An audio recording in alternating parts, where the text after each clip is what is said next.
मराठा समाजाबद्दल आम्ही सकारात्मकच आहोत. कुठल्याही प्रकारे मराठा समाजाच्या संदर्भात आमच्या मनात काही शंका नाहीये. या समाजाच्या पाठीशी आम्ही आहोत. पण त्याच वेळी काही लोक जाणीवपूर्वक हा प्रयत्न करतायत की हे कसं एस्केलेट झालं पाहिजे, कसे दोन समाज एकमेकासमोर आले पाहिजेत, कसं ओबीसी आणि मराठा असं भांडण लागलं पाहिजे.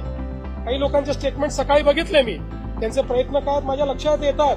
पण त्यांना मी सांगतो, अशा प्रकारे आंदोलनावर पोळी भाजण्याचा प्रयत्न करू नका, तुमचं तोंड भाजेल.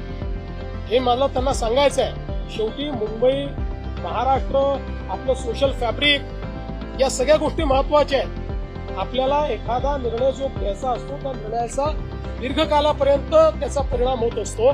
त्यामुळे अशा प्रकारचे निर्णय हे चर्चेतनं घ्यायचे असतात, सर्वसमावेशक घ्यायचे असतात. एकाला समोर करायचं, मग दुसऱ्याला नाराज करायचं, मग त्याला समोर आणायचं. अशा प्रकारचे कायदे लढवणे, अशा प्रकारचे एकमेकासमोर लोक झुंजवणे हे या सरकारचं धोरण नाही. आम्ही त्यातनं प्रयत्नपूर्वक मार्ग